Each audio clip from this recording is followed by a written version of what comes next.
ಅಂತ ಮಾಡಿದಾರಲ್ಲ, ನಮ್ಮ ಮನೆಯಲ್ಲಿ ಗ್ರಾಮ ಪಂಚಾಯತಿಗೆ ಯಾವುದೇ ರೀತಿಯ ಭ್ರಷ್ಟಾಚಾರ ನಡೆದಿಲ್ಲ. ಯಾಕಂದರೆ ಅದನ್ನ ನಡೆಯೋಕ್ಕೆ ನಾವು ಅವಕಾಶ ಮಾಡಿಕೊಡೋದಿಲ್ಲ. ಯಾಕಂದರೆ ಈಗ ನಿಮಗೆ ದೂರು ಕೊಟ್ಟಿರೋಂಥ ಭ್ರಷ್ಟಾಚಾರದ ವಿರುದ್ಧ ಮಾತಾಡಿರೋಂಥದ್ದು ವೈಯಕ್ತಿಕವಾಗಿ ನಾವು ಮಾಡಿರುವಂಥದ್ದು.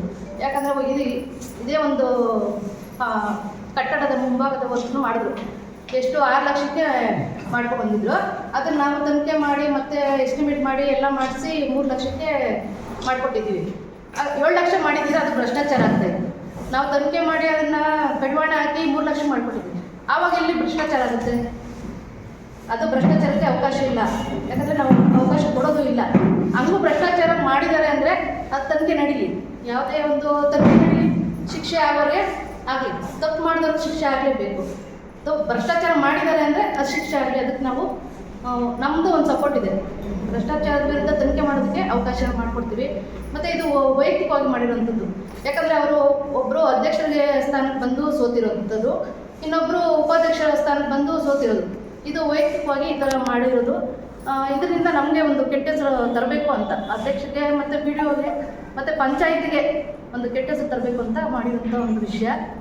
ಮತ್ತು ಯಾವುದೇ ಒಂದು ನಾವು ಕಾಮಗಾರಿ ಮಾಡಿದ್ರು ಯಾವುದೇ ಒಂದು ಮೀಟಿಂಗಲ್ಲಿ ಅನುಮತಿ ತಗೊಳ್ಳದೆ, ಎಲ್ಲರೂ ಒಪ್ಪಿಗೆ ತಗೊಳ್ಳದೆ ನಾವು ಯಾವತ್ತೂ ಮಾಡೋಕ್ಕೆ ಹೋಗಲ್ಲ. ನಾವು ಯಾವುದೇ ರೀತಿಯ ಭೇದ ಭಾವ ಮಾಡಿಲ್ಲ ಸರ್. ನಾವೆಲ್ಲ ಒಂದೇ ಅಂತ ಮಾಡಿರೋದು. ಈಗ ಸೆಕ್ರೆಟರಿ ಒಬ್ಬರು ಚೇಂಜ್ ಆಗಿದ್ದಾರೆ. ಅವರು ಪ್ರಮೋಷನ್ ಆಗಿ ಹೋಗಿದ್ರು, ಹೊರಗಡೆ ಹೋಗಿದ್ರು. ಈಗ ಅವರು CO ಮೇಡಮು ಮತ್ತು EO ಸರ್ ಕಡೆಯಿಂದ ಮತ್ತೆ ಇಲ್ಲಿ ಬಂದಿದ್ದಾರೆ. ಆ ಒಂದು ಇದರಿಂದ ಕ್ಯಾಸ್ಟಿಸಮನ್ನು ತರ್ತಾ ಇದ್ದಾರೆ.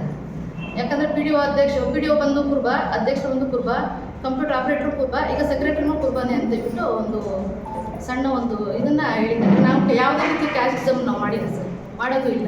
ಭಾವಿಸ್ತಾ ಇದ್ದೀವಿ. ಪೈಪ್ಲೈನ್ದು ಅದು ಹೇಳಿದಾರಲ್ಲ ಸರ್. ಈಗ ಒಂದು ಊರಲ್ಲಿ ಇದೇ ಗದ್ದೆ ಕಣ್ಣೂರಲ್ಲಿ 1 ತಿಂಗಳಿಂದ ನಡೀತಾ ಇದೆ. ಒಂದು ಕೇಸಿಂಗ್ ಬಂದು ಕುತ್ಕೊಂಡ್ಬಿಟ್ಟಿದೆ ಮತ್ತು ಕೇಬಲ್ ಎಲ್ಲ ಬರಸ್ಟ್ ಆಗಿದೆ. ಈಗ ಅಲ್ಲಿ ಯಾರಾದರೂ ಒಬ್ಬ ಮೆಂಬರ್ ಆದರೂ ಹೋಗಿದ್ದಾರೆ ಸರ್ 1 ತಿಂಗಳಿಂದ.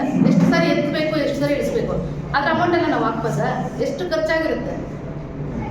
ಅದೇ ರೀತಿ ಬೇಸಿಗೆ ಬಂತಂದರೆ ಎಲ್ಲ ಊರಲ್ಲಿ ಬೋರ್ ಸಮಸ್ಯೆಗಳಾಗೇ ಆಗುತ್ತೆ ಸರ್.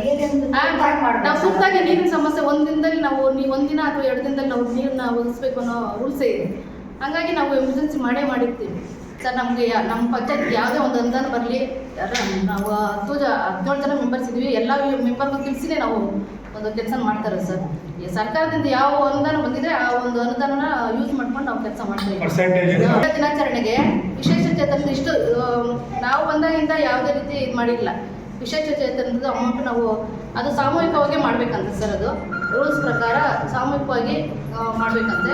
ನಾವೇನು ಮಾಡ್ತಾಯಿದ್ದೀವಿ, ಈಗ ವಸೂಲಿ ಹಣ ಬರುತ್ತಲ್ಲ, ಅದರಿಂದ 2% ಹಣವನ್ನು ನಾವು ಒಂದು ಕಡೆ ಇಟ್ಟು ಅದನ್ನು ಶೇಖರಣೆ ಮಾಡಿ ಈಗ ವಿಶೇಷ ಚೇತನ ಆಯ್ಕೆ ಮಾಡಿಕೊಂಡು ಒಬ್ಬೊಬ್ಬ ಮೆಂಬರ್ಗೆ 2 ನೇಮಿಸ್ಕೊಡಿ.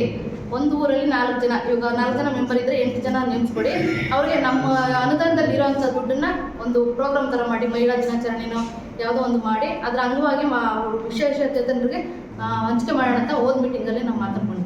ಕೆಲಸ ಬಂದು 3 ಲಕ್ಷದವರೆಗೂ ಅವ್ರು ಹಾಕ್ಸ್ಕೊಂಡ್ಬಂದಿರೋದು 6 ಲಕ್ಷದವರೆಗೂ 6 ಲಕ್ಷದ ಅಮೌಂಟ್ ಹಾಕೊಂಡ್ಬಂದಿದ್ರು. ನಾವು ಅದನ್ನು ಕಡೆಗಣಿಸಿ ನಾವು 3 ಲಕ್ಷಕ್ಕೆ ಮಾಡಿಕೊಟ್ಟಿರೋದಕ್ಕೆ ಇವಾಗ ಅಲ್ಲಿ ಒಂದು ನೋಡ್ದ ನಾವು ಅಷ್ಟು ಹಾಕ್ಸ್ಕೊಂಡ್ಬಂದ್ರೆ ಇಷ್ಟು ಕಡಿಮೆ ಮಾಡಿದ್ದಾರೆ ಅನ್ನೋ ಒಂದು ಭೇದ ಭಾವ ಬಂದಿದೆ ಸರ್.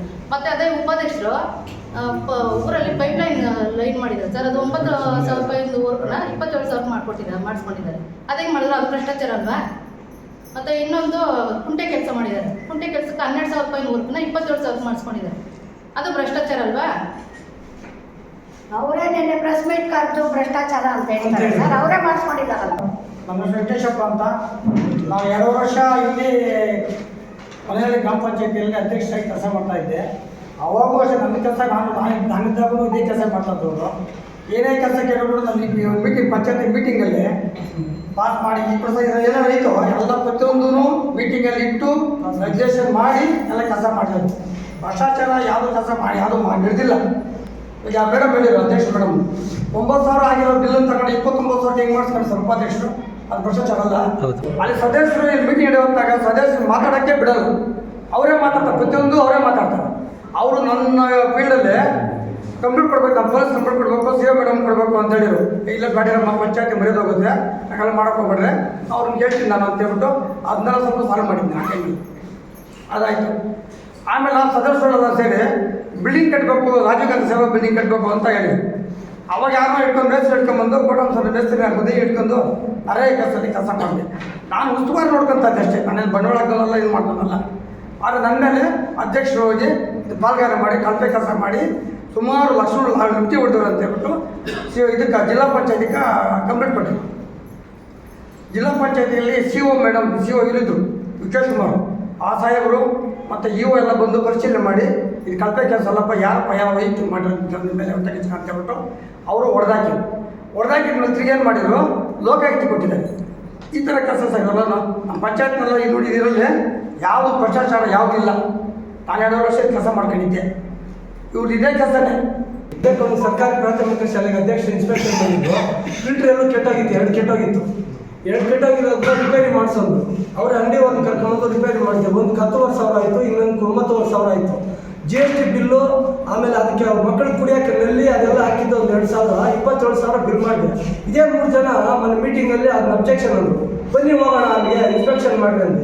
ಇವಾಗ ಸ್ಕೂಲಲ್ಲಿ ಹೋಗಿ ಅಧ್ಯಕ್ಷರೆಲ್ಲ ಬಂದು ಕೇಳ್ತೀವಿ, ಇವಾಗ ಚೆನ್ನಾಗಿ ಬರ್ತಾ ಇದ್ದಕ್ಕ ನೀರು ಮಕ್ಕಳೆಲ್ಲ ಕುಡಿತಾ ಇದ್ದಾರೆ. ಇವೆಲ್ಲ ಮಾಡಬಾರ್ದೇನು ಸರ್? ಹೇಳ್ರಿ. 25% ಅನುದಾನ ಇದೆ ಸರ್ ನಮ್ಮ ಆಫೀಸಲ್ಲಿ, ಅದ್ರದ್ದು ಅಕೌಂಟಿಗೆ ಹಾಕಿ ಇಟ್ಟಿದ್ದೀವಿ. ಮೊನ್ನೆ ಜಮಾಬಂದಿ ಮಾಡಿದ ದಿವಸ ಲೆಕ್ಕ ಕೊಟ್ಟಿದ್ದೀವಿ. ಏನಿಟ್ಟಿಸಣ ಆಮೇಲೆ ಅಂಗಡಿ ತುಳಿದು 1,30,000 ಆ ಖಾತೆಯಲ್ಲಿದೆ. ಎಲ್ಲ ಸುಮ್ಮನೆ ಅವ್ರದ್ದೇನು ಈಸೊತ್ತು ಮಾಡಲ್ಲ, ಅದು ಮಾಡಲ್ಲ, ಇದು ಮಾಡಲ್ಲ ಅಂತ ಹೇಳ್ಬಿಟ್ಟು ಬಂದು ಮಾಡಿಸ್ಕೊಬೇಕು. ಅಧಿಕಾರಿ ಹತ್ರ ಕೂತ್ಕೊಂಡು ಅನ್ಯೋನ್ಯತೆಯಿಂದ ಕುತ್ಕೊಂಡು ಮಾಡಿಸ್ಬೇಕು. ಅವರೆಲ್ಲ ಇಟ್ಕೊಂಡು ಫೋನ್ ಮಾಡ್ಬಿಟ್ಟು ಮಾಡ್ತಾರ. ಉಪಾಧ್ಯಕ್ಷರು ತುಮಕೂರಲ್ಲಿ ಇದ್ದೀನಿ ಅಂತ, ನನ್ನ ಮೀಟಿಂಗ್ 13ನೇ ತಾರೀಕು ಮೀಟಿಂಗ್ ಇತ್ತು. ಬಾಪ ಮೀಟಿಂಗ್ ಅಂದ್ರೆ ನಾನು ತುಮಕೂರಲ್ಲಿ ಇದ್ದೀನಿ ಅಂತ. PDO ಸಾಲು ಕೆಲಸ ಮಾಡ್ತಾರೆ ಹರೀಶ್ ಅವರು, ಅಲ್ಲಿ ಕುತ್ಕೊಂಡು ಮಾಡಿಸ್ಕೊಬೇಕು. ಎಲ್ಲರೂ ನಾವು ಬಂದು ಆರ್ಡರ್ ಮಾಡ್ಬಿಟ್ರೆ ಮಾಡೋಕ್ಕಾಗಲ್ಲ. ಖಾತೆ ಯಾರ ಹೆಸರು ಇರ್ತದೆ, OTP ನಂಬರ್ ಬರ್ತದೆಲ್ಲ ಹೇಳ್ಬೇಕು, ಮಾಡಿಸ್ಕೊಬೇಕು ಕುತ್ಕೊಂಡು. ಅವ್ರು ದೀಸತ್ತು ಮಾಡೋಣ ಅಂತ ಅರ್ಧಕ್ಕೆ ಅರ್ಧ ಇದು ಮಾಡಿದ್ದೀವಿ. ಇದರಲ್ಲಿ ಏನೇನು ದೂರು ಕೊಟ್ಟಿದ್ದಾರೆ ಅವರು ಎಲ್ಲ ಕರೆಕ್ಟ್ ಇಲ್ಲ. ಶ್ರೀನಿವಾಸ್ ಅವರು ಒಂದು ಅಧಿಕಾರಿನ ಕೇಳೋ ರೈಟ್ಸ್ ಅವ್ರಿಗಿದೆ, ಕೇಳ್ತಾ ಇದ್ದಾರೆ. ಬಟ್ ಅವ್ರು ಕೊಡ್ಬೇಕಾಗಿರೋವಂಥದ್ದು ಅವ್ರಿಗೆ. ಮತ್ತೆ ಭ್ರಷ್ಟಾಚಾರ ಪಂಚಾಯತಿ ಅಂತ ಏನ್ ಹೇಳಿದ್ರು, ಅದನ್ನ ಮಾಡೋಕ್ಕಿಂತ ಮುಂಚೆ ಸ್ವಲ್ಪ ಯೋಚನೆ ಮಾಡ್ಬೇಕಾಗಿತ್ತು. ನಾವು 17 ಜನ ಮೆಂಬರ್ಸ್ ಏನಿದ್ದೀವಿ, ಒಗ್ಗಟ್ಟಾಗಿ ಕೂತು ನಾವು ಒಂದು ಪರಿಹಾರ ಅದನ್ನು ತಗೊಂಬೋದಾಗಿತ್ತು ಅನ್ನೋದು ನನ್ನ ಅನಿಸಿಕೆ. ನಾವು ಒಂದು ಇಷ್ಟು ಜನ ಸೇರಿ ಅಧಿಕಾರಿಗಳನ್ನ ಕೇಳಿ ನಾವು ಮಾಡಿಸ್ಕೋಬೋದಾಗಿತ್ತು. ನಾವೇನ್ ಮಾಡಿದ್ವಿ, ಭ್ರಷ್ಟಾಚಾರ ಪಂಚಾಯತಿ ಅಂತೇಳಿ ನಮ್ಮ ಪಂಚಾಯತಿನ ಎಲ್ಲ ಪಂಚಾಯತಿಗಳ ಮುಂದೆ ನಾವಾಗಿ ನಾವೇ ಕಡೆಗಣಿಸ್ಕೊಂಡಾಗ ಆಯ್ತು ಅನ್ನೋದು ನನ್ನ ಅಭಿಪ್ರಾಯ. ಇವಾಗ ಎಲ್ಲ ಪಂಚಾಯತಿಗಳ ಮುಂದೆ ಒಳ್ಳೆಯಲ್ಲಿ ಪಂಚಾಯತಿ ಈ ರೀತಿ ಅನ್ನೋ ಒಂದು ಕೆಟ್ಟ ಹೆಸರು ಬಂತು, ಅದನ್ನ ನಾವು ಬೇರೆ ರೀತಿ ಪರಿಹಾರ ಮಾಡ್ಕೋಬೋದಾಗಿತ್ತು ಅನ್ನೋದು ನನ್ನ ಅಭಿಪ್ರಾಯ.